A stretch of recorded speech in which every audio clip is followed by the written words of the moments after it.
आज का हमारा टॉपिक जो है वो है अंतर्राष्ट्रीय सम्मेलन या इंटरनेशनल कॉन्फ्रेंस। ठीक है, तो बहुत बार एग्ज़ाम में क्वेश्चन आता है सीधा। पहला तो देखिए, आपको ये दिमाग में रखना है कौन सा सम्मेलन कहाँ हुआ और किस ईयर में हुआ। ठीक है, क्वेश्चन कैसा आता है, सीधा पूछा जाता है, बिल्कुल स्ट्रेट क्वेश्चन बनता है। जैसे अगर हम एक एग्जांपल लें तो कोप 28। अब कोप का यहाँ पे मतलब क्या है, कॉन्फ्रेंस ऑफ पार्टीज़। क्या है, conference of parties.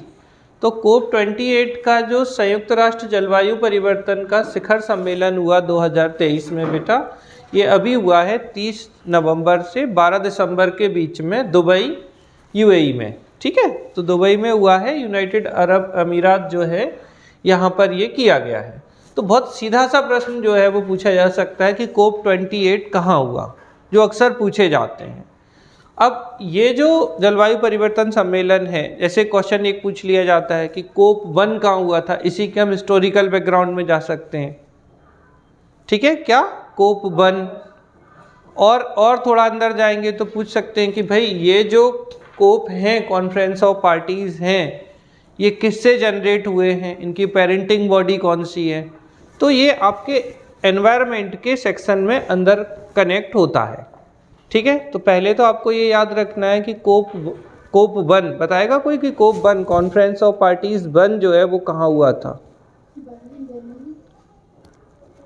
Live class कोई भी बताना चाहे तो बताएं।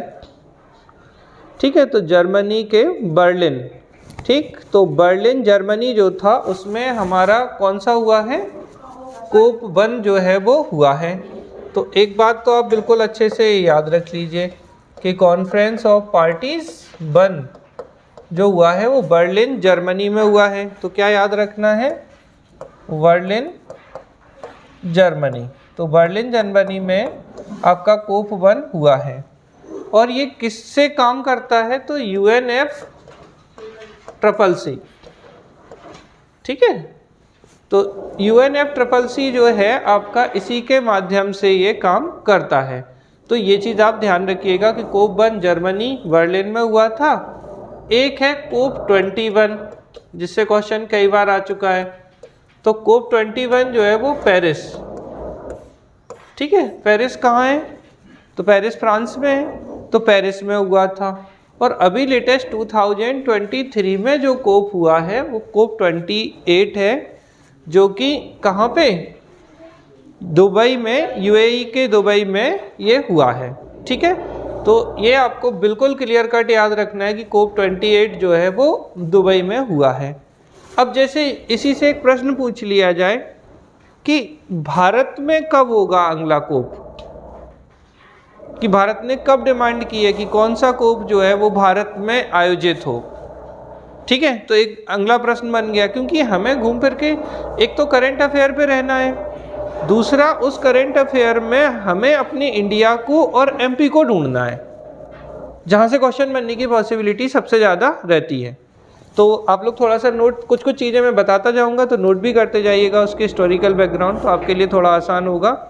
कोप मतलब कॉन्फ्रेंस ऑफ पार्टीज़। एक बार तो प्रीलिम्स में क्वेश्चन पूछ लिया गया कि कोप का फुल फॉर्म क्या होता है, तो ये क्या होता है, कॉन्फ्रेंस ऑफ पार्टीज़ होता है। ठीक है, क्लियर है। और ये कहाँ हुआ था, कॉन्फ्रेंस ऑफ पार्टीज़ की पहली समिट या पहला सम्मेलन, तो बर्लिन जर्मनी में हुआ था। कोप 21 जो है वो फ्रांस के पेरिस में हुआ था। और वर्तमान में लास्ट ईयर 2023 की हम बात करें तो ये कोप 28 हुआ है, जो कि कहाँ पे हुआ है बताइए, यूएई के दुबई में आयोजित किया गया है। ठीक, अच्छे से ध्यान रखना। और ये किससे कंडक्ट होता है, तो UNFCCC। अब United nation framework convention on climate change. ठीक है, जब पर्यावरण पढ़ाते हैं तो ऑलरेडी इसे पढ़ाया जाता है। तो United nation framework convention on climate change, ये UNFCCC का फुल फॉर्म है। तो ये जो UNFCCC है ये किस सम्मेलन से जनरेट हुआ, कोई भी। ठीक है, तो 1992 में जो अर्थ समिट हुई थी बेटा, क्या हुई थी, अर्थ समिट, इसी को हम कहते हैं पृथ्वी शिखर सम्मेलन। तो ये जो अर्थ समिट या पृथ्वी शिखर सम्मेलन है, इसमें 3 बॉडीज की बात की गई थी। एक है UNFCCC, एक है CBD और एक है UNCCD। तो ये 3 चीज़ें हैं, क्या क्या? पहला UNFCCC, CBD और UNCCD। ये 3 संस्थाएं जो हैं वो पृथ्वी शिखर सम्मेलन जो कि ब्राज़ील के रियो डी जेनेरियो में हुआ था। कहाँ हुआ था बेटा? ये ब्राज़ील के रियो डी जेनेरियो में हुआ था। तो एक प्रश्न ये भी पूछा गया है कि पृथ्वी शिखर सम्मेलन या अर्थ समिट कहाँ आयोजित किया गया? तो अर्थ समिट 1992 में पहली बार कहाँ आयोजित किया गया? रियो डी जेनेरियो, ब्राज़ील में आयोजित किया गया था। और इसी अर्थ समिट के दौरान या पृथ्वी शिखर सम्मेलन के दौरान 3 ऑर्गेनाइजेशंस की स्थापना की बात की गई थी, जिनमें से एक है UNFCCC, ठीक है, एक है CBD का फुल फॉर्म होता है कन्वेंशन ऑन बायोलॉजिकल डाइवर्सिटी, और एक होता है UNCCD, ठीक है। तो UNCCD, ठीक है, ध्यान रखेंगे। तो ये जो है 3 संस्थाएं हैं, UNFCCC, CBD और UNCCD। वापस आ जाए यहाँ तक कोई प्रश्न किसी का? अब इसकी जो अध्यक्षता की वो किसने की? सुल्तान अहमद अल जावेद जो थे दुबई के, इसकी अध्यक्षता सौंपी गई थी। तो अब यहाँ से ये क्वेश्चन पूछा जा सकता है कि भाई दुबई के सुल्तान कौन है? अभी गांधी जी याद आ रहा है, मोदी जी ने कुछ किया? हाँ, बहुत बढ़िया, बस ऐसी याद रखना है। अब कौन होंगे? तो सुल्तान यही होंगे। भाई क्या आप सुल्तान बदल गए दिसंबर से फरवरी तक? क्योंकि बात तो पहले ही हो गई थी। अभी बहुत बड़ा, दुनिया का बड़ा मंदिर उन्होंने यहाँ पे इनॉग्रेट किया, आप जानते हैं। और अरब कंट्री में सबसे बड़ी बात तो और भी बड़ी बात हो जाती है। और आप लोगों ने सबने पेपर में फोटोज देखे होंगे कि कितना विशाल और भव्य मंदिर, ठीक है। तो ये आपको ध्यान रखना है। तो इनके जो सुल्तान थे दुबई के, कौन थे? सुल्तान अल जावेद जो थे, इसके चेयरपर्सन या इन्हें इसकी अध्यक्षता सौंपी गई थी। ठीक, क्लियर है आपको ये बात? अब इसके बाद बात करें तो यहाँ पर बेटा इसी COP28 में एक ग्लोबल स्टॉक टेक, किस पे? प्रथम वैश्विक स्टॉक टेक पे भी बात की गई। तो अब जैसे एक एग्जांपल बताता हूँ मैं, जो क्वेश्चन आया है मैं उसी से कनेक्ट करूँ तो थोड़ा सा आपको इजी होगा। जैसे प्रश्न आता है कार्बन क्रेडिट, क्या आता है? बहुत बार एग्जाम में आया कि कार्बन क्रेडिट जो है वो किस सम्मेलन से आया? बहुत सीधा क्वेश्चन पूछा गया है। क्या कार्बन क्रेडिट जो है, कार्बन क्रेडिट की अवधारणा किस सम्मेलन या कॉन्फ्रेंस से आई? तो बताएगा कोई किससे आई है कार्बन क्रेडिट? नहीं, कार्बन क्रेडिट, हाँ, तो जो कौन सा था? क्योटो प्रोटोकॉल जो था। कौन सा प्रोटोकॉल? क्योटो प्रोटोकॉल जो था। तो इस क्योटो प्रोटोकॉल जो कि क्योटो जापान में है, और ये बेटा खूब आ चुका है जलवायु, देखो ऐसे याद रख लो, क्योटो क्लाइमेट चेंज, जलवायु परिवर्तन। और जलवायु परिवर्तन मतलब समझ रहे हैं कौन सी गैस है? यानी कि, ठीक है, ग्रीन हाउस गैस। तो ग्रीन हाउस गैसें ही हैं जो हमारा जलवायु परिवर्तन कर रहे हैं। आप जानते हैं, जैसे कि एग्जांपल CO2, अगर CO2 की मात्रा या कॉन्सेंट्रेशन बढ़ती जाएगी तो पृथ्वी का टेम्परेचर बढ़ता जाएगा, क्योंकि ग्रीन हाउस इफेक्ट करती हैं ग्रीन हाउस गैसें। तो ये जो ग्रीन हाउस गैसेस थी, ग्रीन हाउस गैसेस के उत्सर्जन को कम करने के लिए, यानी कि इससे क्या होता है? इससे होता है क्लाइमेट चेंज। तो क्लाइमेट चेंज यानी कि जलवायु परिवर्तन को रोकने के लिए, उसका न्यूनतम प्रभाव लागू करने के लिए एक प्रोटोकॉल आया क्योटो जापान में, जिसे हम जानते हैं क्योटो प्रोटोकॉल के अंतर्गत, और ये 1997 में आया था बेटा, ठीक है। तो इसके अंतर्गत इसी क्योटो प्रोटोकॉल से क्या कॉन्सेप्ट आया? Carbon credit.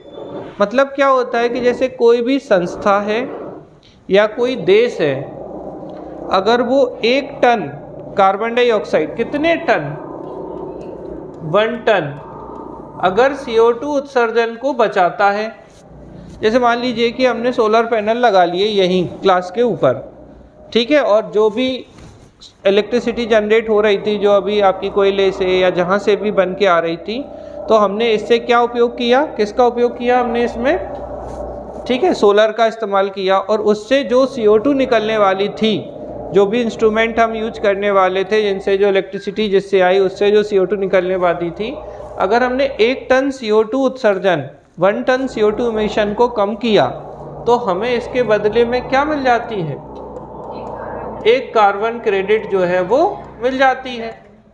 अब इसे हम कहीं भी सेल कर सकते हैं या इंटरनेशनल मार्केट में सेल कर सकते हैं। तो एक प्रश्न पूछा गया था कि कार्बन क्रेडिट क्या होती है, तो कार्बन क्रेडिट जो है वो किसके इक्वल होती है, 1 टू, ठीक है ना, तो 1 टन CO2 इमिशन को अगर हम रोकते हैं, 1 टन कार्बन डाइऑक्साइड के उत्सर्जन को रोकते हैं, तो एक कार्बन क्रेडिट प्राप्त हो जाती है। और कार्बन क्रेडिट की अवधारणा किससे आई, क्योटो प्रोटोकॉल, कब का था क्योटो, 1997 का। और क्योटो है कहाँ, तो क्योटो है जापान में, ठीक है। आई होप समझ में आ गई होगी बात आपको। अब इसी बात को हम किससे कनेक्ट करें, COP28 से। तो COP28 में पहली बार किसकी बात की गई, ग्लोबल स्टॉक टेक, प्रथम वैश्विक स्टॉक टेक की बात की गई, तो इस पर सहमति बनी। तो अब आपसे क्वेश्चन पूछा जा सकता है, चूंकि पहला है ये, फर्स्ट ग्लोबल स्टॉक टेक पर सहमति किस सम्मेलन के दौरान बनी, तो इसकी सहमति जो है वो COP28 या कॉन्फ्रेंस ऑफ पार्टीज 28 जो कि दुबई के UAE में हुआ था, इस दौरान बनी थी। ठीक है, समझ में आ रही है बात कि नहीं आ रही है, ठीक। अब इसमें होता क्या है, आगे चले, यहाँ तक क्लियर है। तो ये जो एक वैश्विक या ग्लोबल स्टॉक टेक है, एक ऐसी प्रक्रिया है जो देशों या हितधारकों को पेरिस जलवायु परिवर्तन समझौते के लक्ष्यों को प्राप्त करने की दिशा में एक सामूहिक प्रगति के आकलन में सक्षम बनाती है।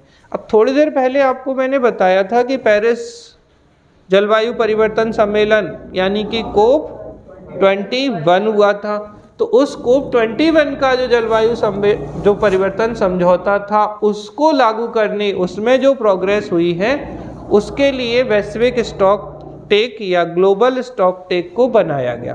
तो सीधा बहुत सिंपल सा प्रश्न पूछा जा सकता है, अगर पूछा जाएगा कि फर्स्ट ग्लोबल स्टॉक टेक जो है वो किस कॉन्फ्रेंस में लागू हुआ, तो आपको बताना है COP28 में। क्लियर है, आपको समझ में आ गई होगी बात, ठीक। अब यहाँ दूसरी बात करते हैं, इस सम्मेलन में ग्रीन हाउस गैसेस के उत्सर्जन, देखो कोप जो हो रहे हैं ना, कॉन्फ्रेंस ऑफ पार्टीज, ये बेसिकली किससे जनरेट हुए हैं, UNFCCC से, और इनका उद्देश्य क्या है, तो जो ग्रीन हाउस गैसेस हैं उनके उत्सर्जन को कम करना है।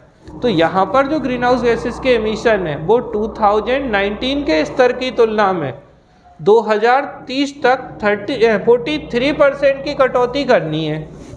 और उद्देश्य क्या है, जिससे ग्लोबल वार्मिंग या वैश्विक तापन को 1.5 डिग्री सेल्सियस तक सीमित किया जा सके।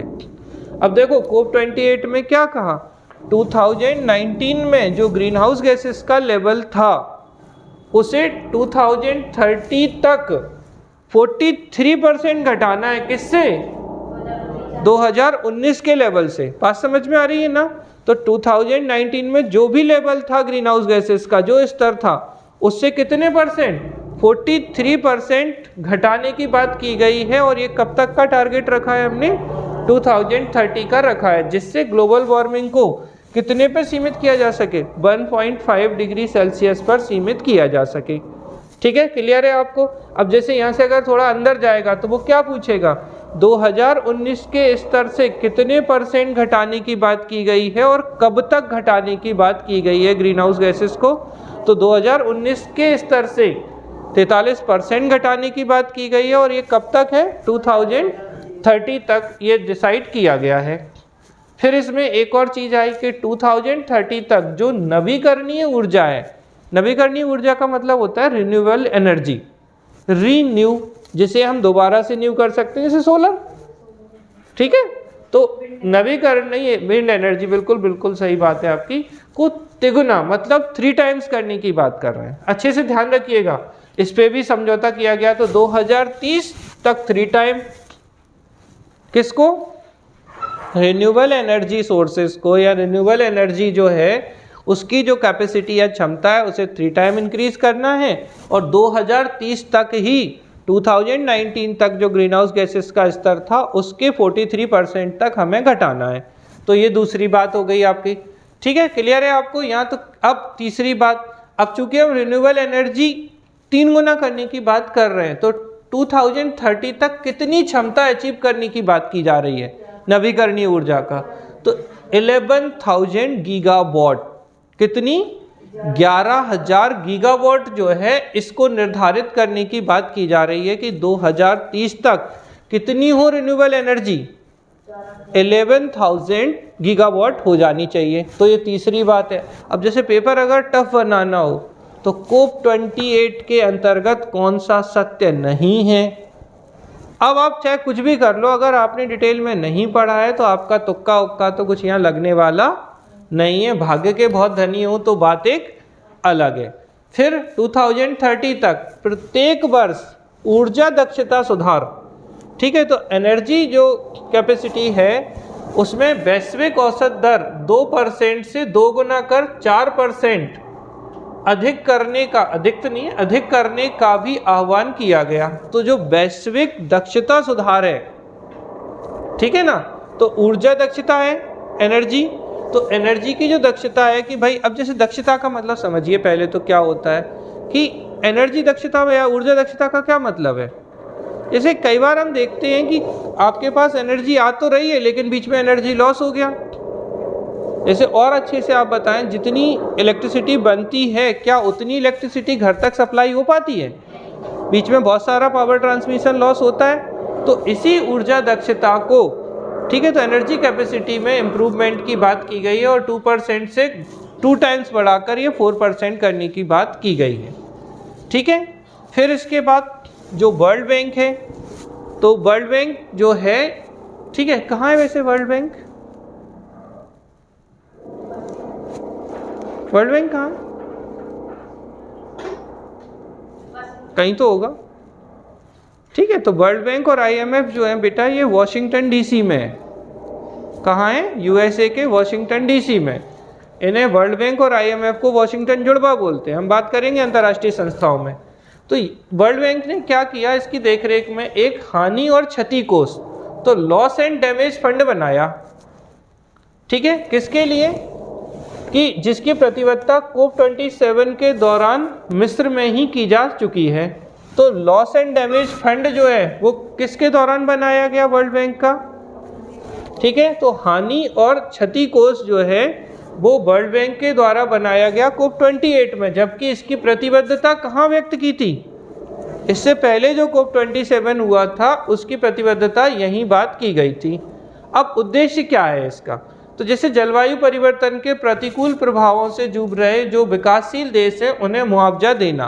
देखो आप समझो क्या होता है, जैसे ग्लोबल वार्मिंग हुई, ठीक है, जलवायु परिवर्तन हुआ, क्लाइमेट चेंज हुआ, तो क्लाइमेट चेंज से जो देश हैं, कौन से देश, डेवलपिंग जो नेशंस हैं, उनको जो भी मुआवजा देना है कि भैया आपने कुछ अच्छी टेक्नोलॉजी यूज की जिससे आपको थोड़ा नुकसान तो हो रहा है, लेकिन इसके बदले में आप फंड यहाँ से ले लीजिए। ठीक है, समझ में आ रही है बात। इसको अगर ऐसे नहीं समझ सकते तो आप ऐसे समझिए कि जैसे मान लीजिए कि USA में एक बहुत बड़ी कंपनी है जिसको तुरंत रिन्यूएबल एनर्जी में बदलना व्यवहारिक रूप से संभव नहीं है। अगर उसे पूरे तरीके से नवीकरणीय ऊर्जा और ग्रीन टेक्नोलॉजी में चेंज किया गया तो उनका प्रोडक्शन खत्म हो जाएगा। अब इतनी बड़ी कंपनी को आप तुरंत तो बंद नहीं कर सकते, तो क्या होता है, इन समझौतों में ये चीज़ लाई गई कि भाई ठीक है, आप अपना जो थोड़ा बहुत कम कर सकते हैं ग्रीन हाउस गैसेस का उत्सर्जन, उसका प्रयास करिए। अब आप हमें इसके बदले में फंड दीजिए। किसको, जो कैसे देश हैं, डेवलपिंग नेशंस हैं, ये आप कार्बन क्रेडिट यही कॉन्सेप्ट है कि जो विकासशील देश हैं उनमें हम ग्रीन टेक्नोलॉजी का यूज करें, नवीकरणीय ऊर्जा का ज़्यादा से ज़्यादा यूज करें। ठीक है, अब रिन्यूएबल एनर्जी का ज़्यादा, जैसे विंड एनर्जी का यूज करेंगे तो उससे आप भी जानते हो कि किसी तरीके की ग्रीन हाउस गैसेस तो निकलनी नहीं है। तो उससे क्या होगा, ग्रीन हाउस गैसेस की मात्रा घटेगी, और उसके बदले में चूंकि ये नई टेक्नोलॉजीज है और महंगी होती है, सरकार सब्सिडी देती है, तो इसकी फंडिंग इससे कर दी जाए, किससे, लॉस एंड डैमेज फंड से।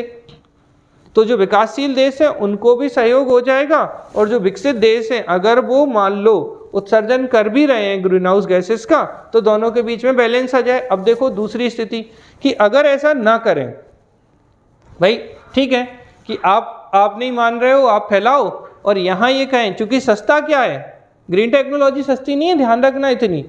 अब अगर आप नॉर्मल फैक्ट्री लगाएंगे, नॉर्मल चीज़ों का यूज करेंगे, नॉर्मल इलेक्ट्रिसिटी का यूज करेंगे, तो आप भी ग्रीन हाउस गैसेस निकाल रहे हैं और वो ऑलरेडी निकाल रहे थे। तो क्या आप इस लक्ष्य को प्राप्त कर पाएंगे? COP28 में जो हमने डिसाइड किया कि 2030 तक 2019 के लेवल से 43% ग्रीन हाउस गैसेस को कम करना है, और ग्लोबल वार्मिंग कितनी करनी है, 1.5 के लेवल पे ले जानी है, तो वो आप अचीव ही नहीं कर सकते। तो जो नई जगह हैं, जो विकासशील देश हैं, जहां अभी नई नई चीज़ें एस्टेब्लिश हो रही हैं, उनको फंड या मुआवजा देने की बात की जा रही है। ठीक है, किससे, लॉस एंड डैमेज फंड से।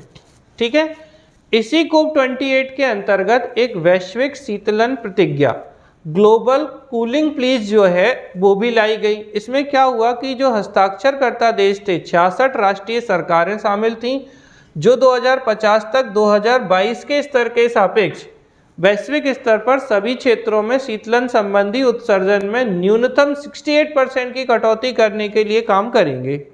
अब यहाँ पर ग्लोबल कूलिंग प्लीज है या वैश्विक शीतलन प्रतिज्ञा जो है, इसमें क्या कह रहा है कि 2050 तक 2050 तक हमने क्या तय किया कि 2022 के स्तर के सापेक्ष वैश्विक स्तर पर 68% की कटौती करेंगे, टेम्परेचर घटाएंगे, कूलिंग का मतलब ये। तो किस पे, 2050 में जाके किसके स्तर पर आएंगे हम, 2022 के स्तर से कितनी, 68%। ठीक है ना, तो 68% तक की कटौती करने की बात की गई। तो अब यहाँ से क्वेश्चन बन सकता है कि वैश्विक शीतलन प्रतिज्ञा, ग्लोबल कूलिंग प्लीज जो है वो किस कॉन्फ्रेंस में आई? ऑप्शन बड़े सरल हो सकते हैं, COP25, COP26, COP27, COP28, और भी चेंज कर सकते हैं। तो ये कहानी भी किस में है, COP28 के अंतर्गत है। इसकी के अंतर्गत बेटा COP28 में जो परमाणु ऊर्जा क्षमता है उसे 2050 तक 3 गुना करने के लिए, ठीक है, तो एटॉमिक पावर या एटॉमिक एनर्जी जो है उसको कितना, 3 टाइम्स, तो 2050 तक कितने टाइम्स करने की बात की जा रही है, तो 3 गुना बात करने की बात की जा रही है। तो ये भी आपको ध्यान रखना है, देखो समझना अच्छे से, ये 68% बात कर रहे हैं घटाने की ग्लोबल कूलिंग प्लीज की, और 2022 के स्तर से 68% माइनस करेंगे 2050 तक, और 2050 तक ही हम अपनी कैसी एटॉमिक एनर्जी को 3 टाइम्स बढ़ाएंगे। ठीक है, और COP28 में वैश्विक जलवायु कार्यवाही शिखर सम्मेलन, वर्ल्ड क्लाइमेट एक्शन समिट में प्रधानमंत्री नरेंद्र मोदी ने हिस्सा लिया था। तो हमारी तरफ से कौन थे, प्रधानमंत्री नरेंद्र मोदी जो हैं वो वैश्विक जलवायु कार्यवाही शिखर सम्मेलन, वर्ल्ड क्लाइमेट एक्शन समिट में इन्होंने भाग लिया था। ठीक है, और ये कब हुई थी, तो ये 1-2 दिसंबर 2023 को आयोजित की गई थी।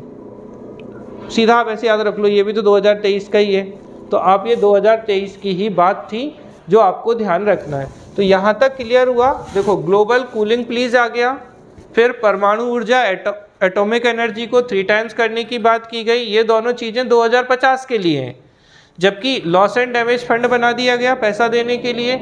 इसके अलावा 11,000 गीगावाट की बात की गई, कब तक, 2030 तक। और क्या था, जो भी नवीनीकरण ऊर्जा या रिन्यूएबल एनर्जी है उसे 3 टाइम करना था, कब से, 2030 तक, और 2030 तक ही ग्रीन हाउस गैसेस की जो मात्रा है वो 2019 के स्तर से 43% कम करने की बात की जा रही है, और जो ग्लोबल वार्मिंग है उसे कहाँ 1.5 डिग्री सेल्सियस तक कम करने की बात कर रहे हैं। और पहला ग्लोबल स्टॉक टेक जो है वो भी COP28 के अंतर्गत आ रहा है। ठीक है, ध्यान रखेंगे अच्छे से।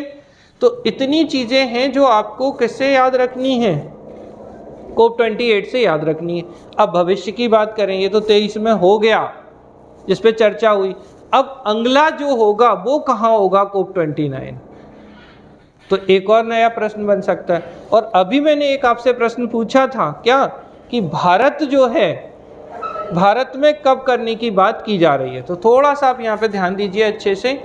ये तो सारी बातें हो गई, ठीक। तो भारत किसकी मेजबानी करने के लिए बात कर रहा है, कोप 23 की। और जो कब आयोजित करने की बात कर रहे हैं, 2028 में कोप 23 की मेजबानी की पेशकश की गई। भले वो मेजबानी करे, क्या, फिर से बोलो। आपने 23 बोला है, 33 कोप 33 बोला शायद मैंने, आपने 2 बार 23 बोल दिया, कोई बात नहीं, चेंज कर लेते हैं। 23 कैसे हो सकता है यार, अब जब 28 हो गया तो यार इतने बुद्धू क्यों बन रहे हो। तो कोप 33। अब प्रश्न क्या बन सकता है, भारत कौन से कोप की मेजबानी करने की बात की जा रही है, तो कोप 23 की। और जो कब आयोजित होने की बात कर रहे हैं, 2028 में। तो देखो 28 कोप में ये डिसाइड किया गया कि 2028 में, अभी मिली नहीं है, भारत ने पेशकश की है कि कोप 23 की मेजबानी हमें दी जाए। ठीक है, समझ में आ रही है बात। और ये किसके बाद, इससे पहले 2002 में हुआ था, दूसरा कोप होगा। तो अब ये पूछ सकते हैं कि पहला कोप कब हुआ था भारत में, तो 2002 में, ठीक है, जिसका आयोजन भारत में किया गया था। और अब किसकी बात कर रहे हैं, कोप 33 की। ठीक है, समझ में आ रहा है। तो 2002 में हुआ था एक हमारे यहाँ कोप, और उसके बाद अब कब, 2028 में हमने डिमांड की है कोप कौन सा है, कोप 33। ठीक, ध्यान रखेंगे अच्छे से।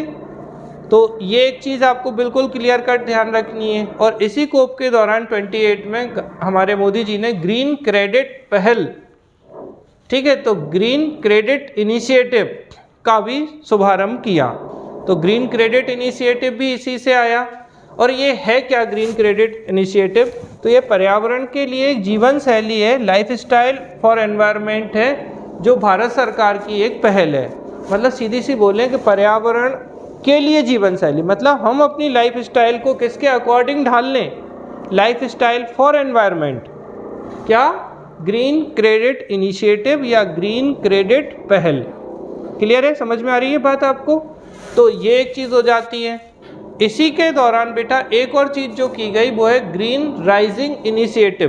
तो कोप 28 में ही ग्रीन राइजिंग इनिशिएटिव भी लाया गया। ठीक है, और ये किससे, यूनिसेफ एंड जनरेशन अनलिमिटेड द्वारा, भारत के पर्यावरण और जलवायु मंत्री के द्वारा, मंत्रालय के द्वारा ये लाया गया था। तो ग्रीन राइजिंग इनिशिएटिव और एक क्या, ग्रीन क्रेडिट इनिशिएटिव, ये दोनों भारत के योगदान से लाए गए। ठीक है, समझ में आ रही है बात आप लोगों को। ठीक, अब इसमें क्या था ग्रीन राइजिंग इनिशिएटिव में, तो विश्व भर के जो युवाओं हैं उन्हें विभिन्न हरित पहलों में ग्रीन इनिशिएटिव में भागीदारी करने और अपने आप को जलवायु परिवर्तन के प्रभावों के अनुकूल ढालने के लिए प्रोत्साहित किया जा रहा है। तो जो भी जलवायु परिवर्तन है उसके अनुकूल हम अपने आप को कैसे अडॉप्ट करेंगे क्लाइमेट चेंज के लिए, ये किससे आ रहा है, आपका ग्रीन राइजिंग इनिशिएटिव से आ रहा है। ठीक है, क्लियर हो गया। बहुत सारी चीज़ें हैं और बहुत इम्पोर्टेंट था, इसलिए इतनी सारी चर्चाएं इस पे की जा रही हैं। इसके अलावा राष्ट्रीय गंगा, जो स्वच्छ गंगा मिशन है हमारा, national mission for clean Ganga, जो है कोप 28 के दौरान लॉन्च किया गया, क्या, ग्लोबल रिवर सिटीज अलायंस को। ठीक है, ये भी एक चीज़ आई है। ठीक, तो ये चीज़ आपको ध्यान रखनी है। और भारत सहित कितने देश, 11 देश हैं जो इनमें शामिल थे। ठीक है, समझ में आ रही है बात।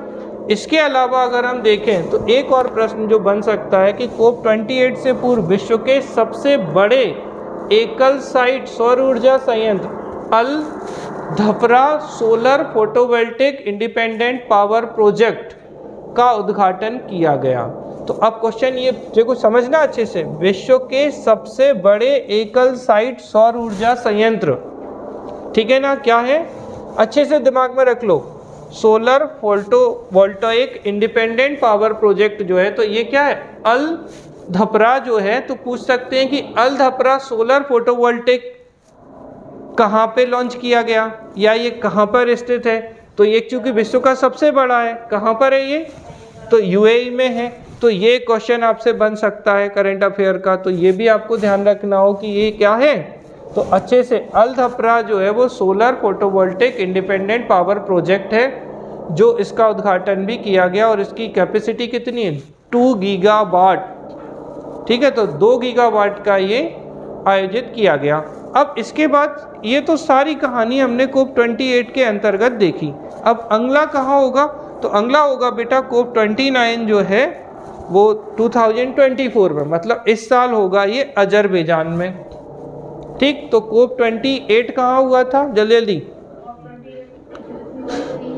दुबई के यूएई में, या यूएई के दुबई में, दुबई के यूएई नहीं, सही गलत शब्द है, यूएई के दुबई में। ठीक है, और अगर हम देखें तो कोप 21 कहाँ हुआ था, पेरिस फ्रांस में। ठीक है, और कोप 1 बर्लिन में। और भारत में कब करने की बात की जा रही है, 2028 में। और नंबर कौन सा होगा कोप का, ठीक है, तो कोप 33 होगा और भारत में आयोजित होने वाला ये सेकंड होगा। इससे पहले 2002 में आया था, तो 2 में आया था, अब 28 में आएगा। ठीक है, और ये कोप 33 होगा।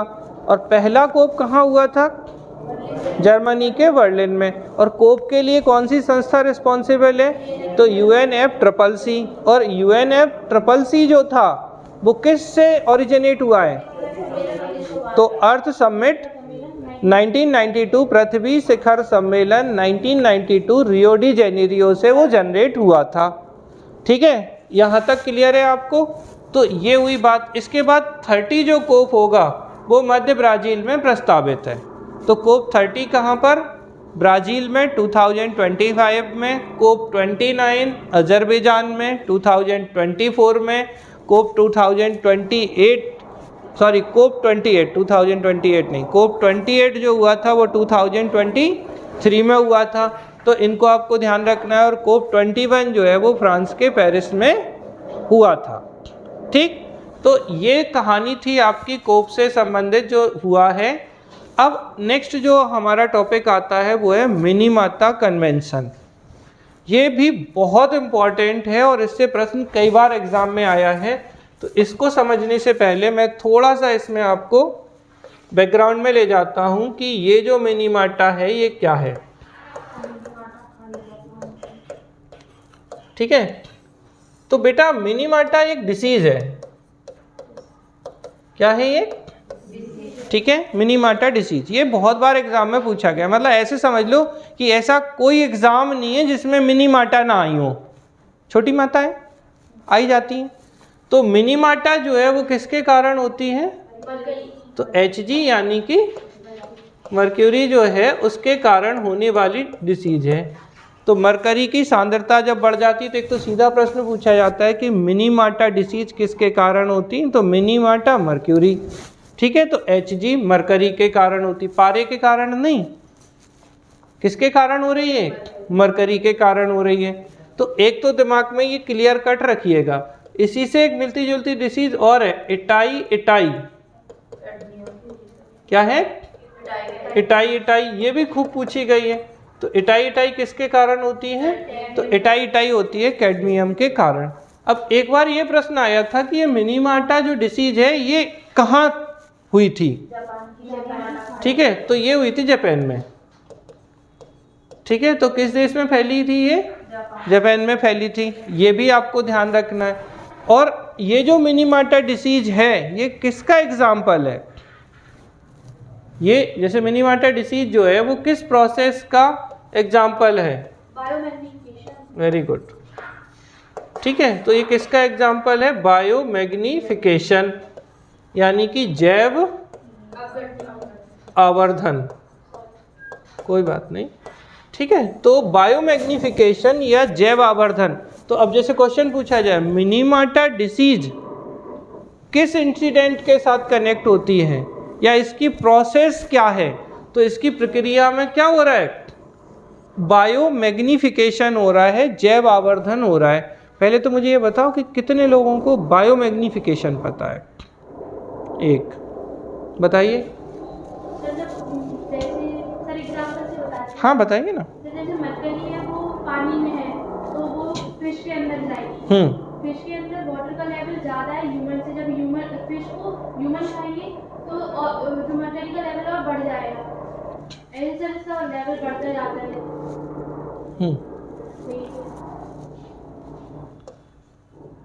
बस, वेरी गुड। तो देखो आपको क्या ध्यान रखना है, बहुत सिंपल सी चीज़ है। जापान जो है वो विकसित देश है, एशिया का एकमात्र डेवलप कंट्री है, सब जानते हैं हम, कोई नहीं है सिर्फ जापान। चाइना विकसित नहीं है अभी, चाइना भी विकासशील है और भारत भी विकासशील। हम डेवलपिंग कंट्री है इंडिया और चाइना, जबकि विकसित देश, अमित भेज देना लिंक, विकसित देश कौन है? जापान है।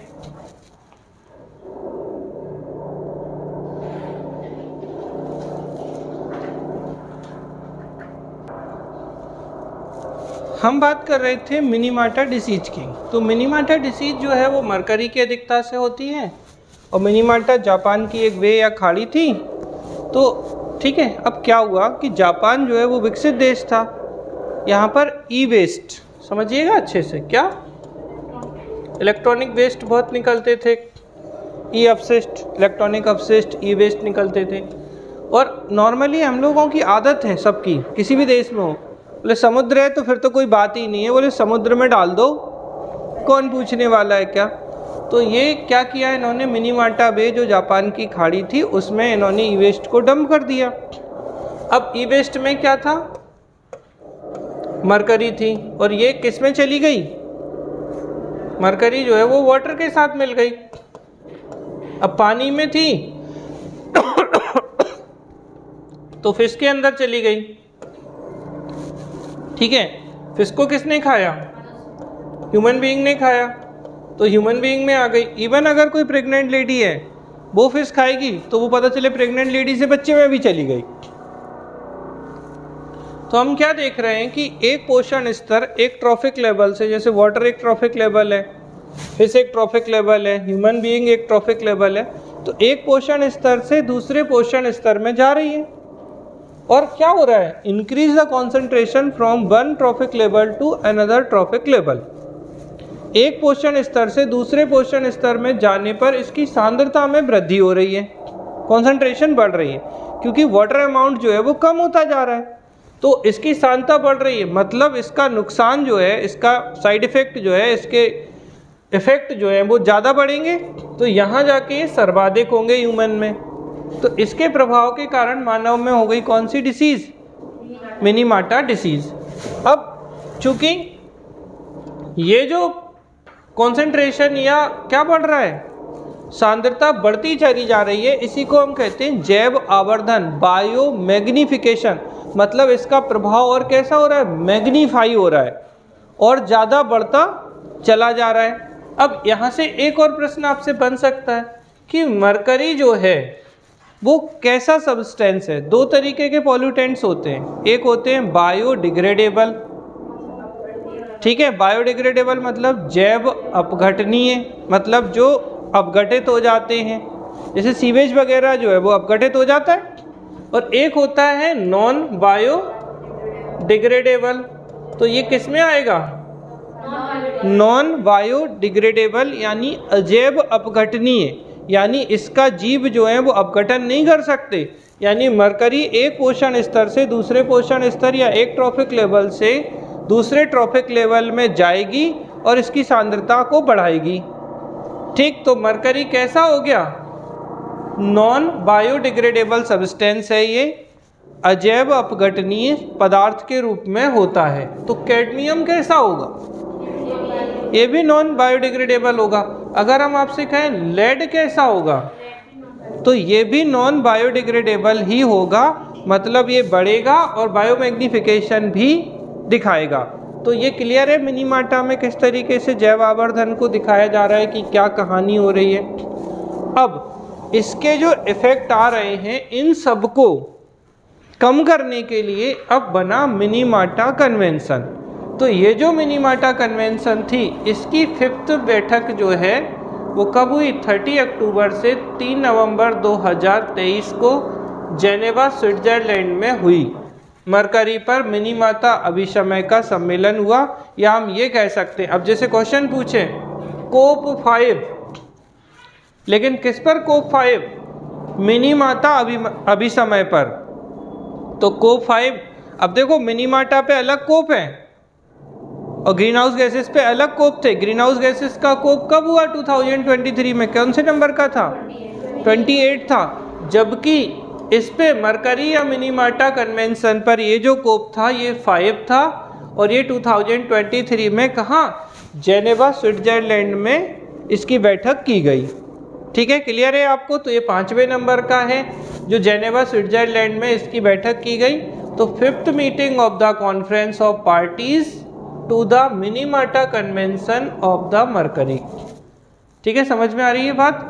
तो क्या हो रहा है आपको, मिनीमाटा अभिसमय के पक्षकारों का सम्मेलन की 5वीं बैठक की गई, कहाँ पर? जेनेवा स्विट्जरलैंड में। मिनीमाटा क्लियर है आपको? ठीक, अब ये किसने इसे आयोजित किया? तो इसे आयोजित किया था बेटा UNEP। ये क्वेश्चन भी पूछा गया है। तो UN, जैसे आपको याद हो तो जो कोप 28 हो रहा था वो कौन सी संस्था थी जो ऑर्गेनाइज करा रही थी? UNFCCC थी। अब ये कोप 5 जो मिनीमाटा कन्वेंशन से संबंधित है, इसे कौन आयोजित करा रहा है? तो यूनाइटेड नेशन एनवायरनमेंट प्रोग्राम। अब मैंने इसके साथ कुछ चीज़ें ऐड कर दी। जैसे एक प्रश्न पूछा जाता है कि UNEP कब बना? तो संयुक्त राष्ट्र पर्यावरण कार्यक्रम शुरू हुए 1972 में। लास्ट टू लास्ट ईयर का पेपर देखेंगे तो पूछा था कि UNEP का हेडक्वार्टर कहाँ है? तो नैरोबी केन्या में है। UNEP का हेडक्वार्टर कहाँ है? नैरोबी केन्या में इसका हेडक्वार्टर है। तो UNEP के तत्वाधान, मतलब UNEP की, ठीक है, लीडरशिप में, या यूँ कहें कि UNEP के द्वारा कहाँ आयोजित किया गया कोप 5? जेनेवा स्विट्जरलैंड में। और इसकी अध्यक्षता किसको दी गई? क्लाउडिया डुमित्रू जो हैं, तो क्लाउडिया डुमित्रू जो हैं इसकी अध्यक्षता की थी, जो रोमानिया से संबंधित थे। ठीक, तो ऑर्गेनाइज कराने वाली संस्था कौन सी है कोप 5 मिनीमाटा कन्वेंशन को? UN, ध्यान रखिएगा, UNEP। ठीक है, और UNDP अलग है, यूनाइटेड नेशन डेवलपमेंट प्रोग्राम अलग है। ये है यूनाइटेड नेशन एनवायरनमेंट प्रोग्राम। तो UNEP जो है, ठीक है, इसके माध्यम से इसका किया गया और इसके जो अध्यक्ष थे वो थे क्लाउडिया डिमिट्री ने इसकी अध्यक्षता की थी। किसकी? मिनीमाटा अभिसमय की 5वीं बैठक की। ठीक, तो अब क्या हो सकता है, जैसे अगर इसी क्वेश्चन को थोड़ा टफ बनाना होगा तो मिनीमाटा अभिसमय 2022 में या 2024 में आयोजित हुआ, ऐसा एक ऑप्शन दे देंगे। फिर ये पारे से संबंधित था, फिर इसके अध्यक्ष ये थे और ये UNEP का कार्यक्रम है, और फिर पूछेंगे कौन से सही हैं। तो इस तरीके की चीज़ें, इसलिए आपको थोड़ा डिटेल में जाके पढ़ना पड़ेगा जिससे कि चीज़ें हों। अब जैसे ये ऑलरेडी इंपॉर्टेंट क्वेश्चन है UNEP UNDP, तो यहाँ से भी प्रश्न आपके बन सकते हैं। क्लियर हुआ? समझ में आ गई बात आपको? तो ये आपकी बात हुई यहाँ तक की। अब मानव स्वास्थ्य, अब इसका उद्देश्य क्या है भाई? जो मिनीमाटा अभिसमय चल रहा है, मिनीमाटा कन्वेंशन चल रहा है, इसकी 5वीं कोप चल रही है, तो ऑब्जेक्टिव के रूप में क्या है? तो मानव स्वास्थ्य और पर्यावरण को पारे के हानिकारक प्रभाव से बचाने के लिए कोप 5 में 23 निर्णय अपनाए गए, जिनमें से कुछ महत्वपूर्ण। तो पूछेंगे कितने डिसीजंस लिए गए? ऐसे याद रख लो, 2023 में हुआ तो 23 डिसीजन लिए। अब इनमें से कुछ क्या है? तो batteries, switch, relay, fluorescent lamp में प्रयोग होने वाले पारे को कम करने और समाप्त करने हेतु नई तिथियों की घोषणा। तो आप अच्छे से जानते हैं कि जो बैटरी होती हैं, जो स्विच होते हैं, तो बैटरी बेटा, स्विच, रिले, फ्लोरोसेंट लैंप, इनमें जो मरकरी या पारे का इस्तेमाल हो रहा है उसके लिए कुछ चीज़ें निर्धारित की गई। जैसे डेंटल अमलगम की बात करें, दंत मिश्रण की, तो 2025 तक चरणबद्ध तरीके से कम करने का निर्णय लिया गया। इसमें मरकरी होती है, तो 2025 तक क्या किया गया? अमलगम का मतलब ही मरकरी है, तो कम करेंगे 2025 तक। ऐसे ही जो कॉस्मेटिक्स हैं, इनमें मरकरी होती है, लेड भी होता है, तो 2025 तक चरणबद्ध रूप से जो कॉस्मेटिक्स में प्रयोग होने वाले पारे को कम करने और 2025 के बाद सौंदर्य प्रसाधन या कॉस्मेटिक्स में पारे के उपयोग को पूर्णतः प्रतिबंध करने का निर्णय लिया गया। तो आप पूछ सकते हैं कि भाई कोप 5 मिनीमाटा कन्वेंशन जो था इसमें पारे को लेकर क्या प्रावधान किए गए। तो मरकरी को लेकर एक क्या, तो डेंटल अमलगम में कम करना है 2025 तक, ठीक है। कॉस्मेटिक्स में भी पारे के प्रयोग को 2025 तक कम करना है। अब बोलेंगे ख़त्म कब तक करना है कि कॉस्मेटिक्स में हम पारा या मरकरी उपयोग ही ना करें, तो 2025 के बाद। तो आफ्टर 2025 हम बिल्कुल भी इसमें मरकरी या पारे का इस्तेमाल नहीं करेंगे, किसमें, कॉस्मेटिक्स के जो प्रोडक्ट हैं, ठीक है। समझ में आ रही है सौंदर्य प्रसाधनों में। फिर इसके बाद 7 साल की वार्ता के बाद पार्टियों ने पारे और पारा यौगिकों से दूषित अपशिष्टों में पारे की कुल सांद्रता की सीमा 15 मिलीग्राम पर किलोग्राम, तो 15 mg पर kg निर्धारित करने की सहमति। तो पारे की जो मात्रा है वो कितनी निर्धारित करने की बात की गई, 15 मिलीग्राम पर kg जो है। जैसे यौगिक जो है पारा यौगिकों से दूषित अपशिष्टों में, मतलब पारे के जो कंपाउंड्स हैं, मरकरी कंपाउंड्स जो हैं, उनसे जो अपशिष्ट प्रभावित हो रहे हैं, वेस्ट प्रभावित हो रहे हैं, उनमें भी हमें कितनी मैक्सिमम रखने की बात की गई, 15 मिलीग्राम पर केजी। मतलब 1 kg अपशिष्ट है आपके पास, तो उसमें 15 मिलीग्राम से ज़्यादा मर्क्यूरी नहीं होनी चाहिए। इस पर भी सहमति व्यक्त की गई। मिनीमाटा कन्वेंशन के अंगीकरण की 10वीं वर्षगांठ के अवसर पर 29 अक्टूबर 2023 को मिनीमाटा फिल्म का प्रदर्शन किया गया। बहुत बुरा क्वेश्चन पूछना होगा, तो मिनीमाटा फिल्म के डायरेक्टर कौन थे, और मटिया मेट, ठीक है। तो अब अगर आपने नहीं पढ़ा है कि भाई एंड्रयू लेविटास थे, तो आप इस क्वेश्चन को किसी भी स्थिति में सॉल्व नहीं कर सकते, चाहे कुछ भी कर लो, ठीक। क्लियर है, आपको समझ में आ रही है। और इनके पक्षकारों की अगली बैठक यानी 5 थी ये, तो 6 कहाँ होगी, तो ये चिली में होगी। 6 चिली, कुछ नहीं तो CHI-LLI, 6 ही अल्फ़ाबेट हैं, तो ऐसे याद रख लो, चिली, ठीक है। तो चिली में होगी 3 से 7 नवंबर 2025। लेकिन याद रखना, ठीक है ना, तो चिली की अध्यक्षता में 2025 के मध्य जेनेवा में आयोजित की जाएगी। अब अध्यक्षता चिली की और आयोजित कहाँ हो रही है, जेनेवा में। तो ये बड़ा खतरनाक सा है। तो आपको बस ये पूछ क्या सकते हैं कि कोप 6 कब होगा, तो 24 में नहीं बेटा, मिनीमाटा कन्वेंशन पर कोप 6 होगा 2025 में, जबकि कोप 5 कब हुआ था, 2023 में, ठीक है। और इसके जो अध्यक्ष होंगे वो कौन होंगे, ओस्टवाल्डो पैट्रिसिया अल्वारेज होंगे। तो इसके चेयरपर्सन कौन होंगे कोप 6 के, ओस्टवाल्डो पैट्रिसियो अल्वारेज। तो कोप 6 के प्रेसिडेंट के रूप में देखें या चेयरपर्सन के रूप में देखें तो ओस्टवाल्डो अल्वारेज पैट्रेज जो हैं वो आपके, ठीक है ना, इस पर होंगे, ठीक। ध्यान रखेंगे आप अच्छे से। तो सीधी सी बात ये है। अब आ जाते हैं हम इसके बेसिक पे कि भाई क्या है। तो पारे पर मिनीमाटा अभिसमय जो है इंटरनेशनल एनवायरनमेंट ट्रीटी है, जिसका उद्देश्य मरकरी और उसके कंपाउंड्स जो हैं मानव स्वास्थ्य और पर्यावरण पर जो भी प्रभाव हैं उनसे रक्षा करना है, ठीक है। और ये कब आया, तो ये संधि जो है मतलब मिनीमाटा कन्वेंशन 2013 में अपनाया गया। तो मिनीमाटा कन्वेंशन कब अपनाया गया, तो 10 हो गए, 10 साल, 10वां वर्ष था, तो 2013 में अपनाया गया। लेकिन ये लागू कब से हुआ मिनीमाटा कन्वेंशन, ध्यान रखना, मिनीमाटा ठीक है। तो मिनीमाटा कन्वेंशन अपनाया 13 में, लेकिन एनफोर्समेंट या लागू कब से हो रहा है, ये 16 अगस्त 2017 से। अब यहीं से बात करें, भारत भी इसका एक पक्षकार है, मतलब भारत भी इसमें एक देश है, लेकिन अच्छे से ध्यान रखना है, भारत ने इसका अनुसमर्थन रेटिफिकेशन जो किया वो 2018 में किया। अब देखो मिनीमाटा कन्वेंशन कब से शुरू हुआ, 2013 से, लेकिन लागू कब से हो रहा है, तो अडॉप्ट किया 2013 में, बट एनफोर्समेंट हो रहा है 2017 में। और भारत ने इसको रेटिफाई कब किया, 2018 में। इन डेट को ऊपर नीचे कर देते हैं और फिर क्वेश्चन खतरनाक हो जाता है अगर थोड़ा भी उठाना हो किसी चीज़ को, ठीक है। तो 12 जनवरी 2024 तक पारे पर मिनीमाटा इस समय के कुल 128 देश हस्ताक्षर करता है और 147 देश पक्षकार के रूप में बने हुए हैं। इससे ये कोई क्वेश्चन नहीं आता कि कितने हस्ताक्षर करता है, कितने इसके पक्षकार हैं, इनसे प्रश्न नहीं आता, लेकिन क्वेश्चन आ सकता है मिनीमाटा। अब जी यही एनवायरनमेंट की हिस्ट्री में चले जाएंगे। वो मिनीमाटा कन्वेंशन कब आया? 2013 में इसे क्या किया गया?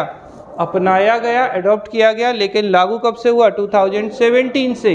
लेकिन भारत ने इस पे रेटिफिकेशन कब दिया? 2018 पे। और 5 नंबर का कोप मिनीमाटा कन्वेंशन का कब हुआ? 2023 में। कहाँ हुआ?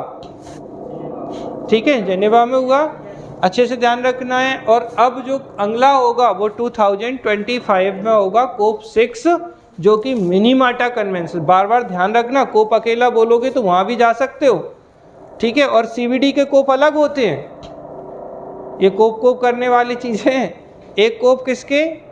ग्रीन हाउस गैसेस वाले, तो UNFCCC वाले, जो कोप 28 हुआ था। जबकि मिनीमाटा कन्वेंशन का कोप कौन सा हुआ 2023 में? UNDP कि UNEP द्वारा, ठीक है। ये कोप 5 हुआ था मिनीमाटा कन्वेंशन का, और 6 जो होगा वो 2025 में होगा। ध्यान रखिएगा अच्छे से। तो ये चीज़ आपको यहाँ पे ध्यान रखनी है। ये हो जाता है आपका ये वाला टॉपिक, ठीक है, मिनीमाटा कन्वेंशन का। तो मरकरी से मिनीमाटा डिसीज होती है, कैडमियम से इटाई होती है। अच्छा, लेड से क्या होती होगी? लेड से होती है प्लम्बिज्म, ठीक है। लेड को देखो बेटा, लैटिन में अगर हम बोलें तो प्लम्बम बोलते हैं, ठीक है। तो प्लम्बम से प्लम्बिज्म, जैसे हम लोग Ag सिल्वर होता है ना, लेकिन वास्तविक नाम क्या है? अर्जेंटम है या नहीं है? और सोडियम का? हाँ मैडम। पोटेशियम का? अरे थोड़ा बताओ, पूछेंगे हम। आप क्या क्या बात कर रहे हैं हम? जैसे ये जो हमने लेड की बात की, ठीक है, तो लेड का एक्चुअली रियल नाम क्या है? प्लम्बम। तो इससे प्लम्बम से क्या हो गई? प्लम्बिज्म, ठीक है। कौन सी डिसीज? प्लम्बिज्म, ठीक है। ऐसे ही मरकरी, तो मरकरी क्या वास्तव में इसका नाम है? Hg। क्या है ये फिर? अच्छा चलो, ये तो थोड़ा टफ हो जाता है। पोटेशियम और सोडियम, ठीक है। अब पोटेशियम जो है वो K है, जबकि पोटेशियम तो स्पेलिंग में P आना चाहिए। तो इसका रियल नेम क्या है? कैलियम, ठीक है। ऐसे ही सोडियम का क्या है? नेट्रियम।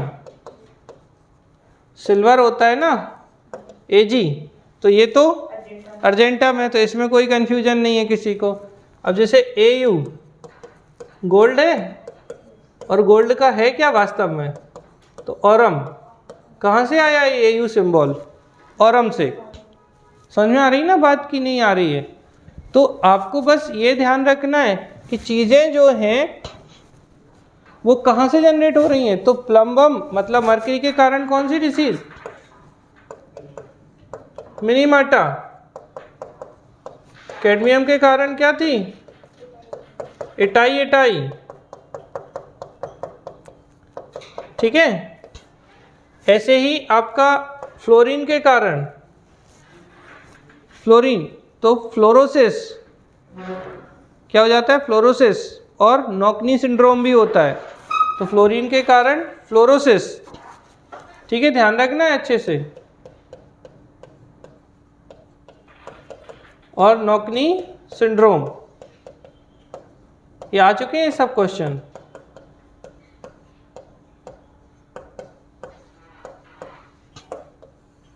ठीक है, तो नॉकनी सिंड्रोम, फ्लोरोसिस। और अगर आपको एक पता हो नाइट्रेट, ये भी बहुत रिपीटेड क्वेश्चन है।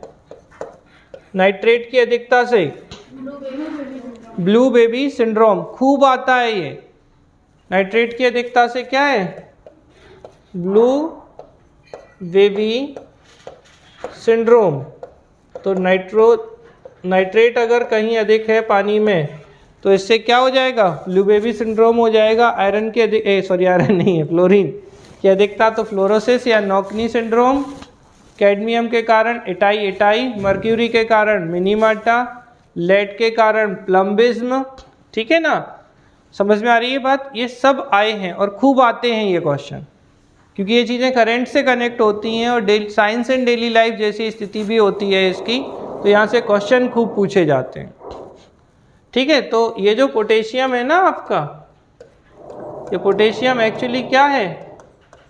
कैलियम है। और ये जो सोडियम था, सोडियम है क्या? नेट्रियम है, ठीक है। ऐसे गोल्ड क्या है? ऑरम है। तो ये जो सिंबल आए हैं आपके वो इसी से जनरेट हुए हैं। ये सब लैटिन नाम है, उन्हीं से लिए गए हैं, फिर चलते फिरते नाम आपने रख लिए। हो गया बेटा? कोई प्रश्न किसी का? बोलिए लाइव क्लास में।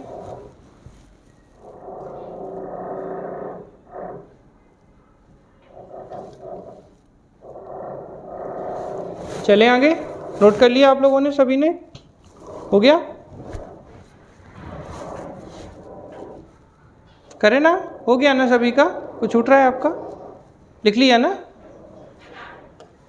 चलो ठीक। तो ये चीज़ आपको समझ में आई कि 2013 में हमने इसे अपनाया, 2017 में इसे लागू किया, भारत ने 2018 में इसका रेटिफिकेशन दिया, ठीक। ये हो जाती है बात किससे संबंधित? मिनीमाटा के कौन सा कन्वेंशन था? 5 की 6? कोप 5। तो कोप 5 मिनीमाटा कन्वेंशन मिनीमाटा से संबंधित था। अब हम आ जाते हैं GPAI। पहले तो इसका फुल फॉर्म बताओ, कितने लोगों ने सुना है? लाइव क्लास में कोई बोलना चाहेगा? GPAI क्या है? GPAI, अच्छा AI तो जानते हैं ना, आर्टिफिशियल इंटेलिजेंस। तो GP मतलब global partnership on artificial intelligence. तो GPAI क्या है? ठीक। तो अब इसकी थी शिखर सम्मेलन यानी GPAI, ठीक है, समिट थी। तो GPAI समिट जो है वो 2023 में हुई, ये भी बढ़िया है। और कहाँ की गई? ये इसलिए महत्वपूर्ण हो जाता है कि भारत मंडपम, ठीक है, नई दिल्ली में GPAI का सम्मेलन हुआ 2023 में, ठीक है। और 2023-24 के टेन्योर के लिए भारत GPAI का अध्यक्ष या लीड चेयरपर्सन के रूप में बना। और इसी दौरान GPAI में नई दिल्ली घोषणा पत्र आया। तो न्यू दिल्ली डिक्लेरेशन जो है, अब प्रश्न बन सकता है, ठीक है, कि नई, बहुत सड़ा क्वेश्चन होगा लेकिन आपको नहीं पता ना, तो 4 ऑप्शन इतने बढ़िया दिए जा सकते हैं। अब इसको थोड़ा ध्यान रखो, ये आपकी ICT वाली यूनिट से कनेक्ट होगा। इस पर थोड़ा हम आराम से चर्चा करेंगे जिससे चीज़ें बढ़िया से समझ में आए, क्योंकि ICT एक चैलेंजिंग टास्क के रूप में बना रहता है लोगों की। तो AI है, ठीक है। जैसे इस बार के प्रीलिम्स में क्वेश्चन था ChatGPT आया था प्री में, अगर आपने पेपर देखा हो किसी ने, तो ChatGPT आया था।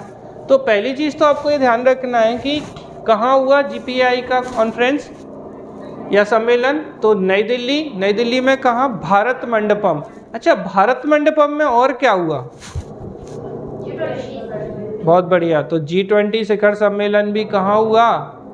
यहीं भारत मंडपम में। मतलब भारत मंडपम जो अद्भुत वैभव दिखाया ना भारत ने, दुनिया के अच्छे अच्छे देश के लोग इसको देख के दंग रह गए। मतलब इतनी ज़बरदस्त सिस्टम इन्होंने जनरेट किया।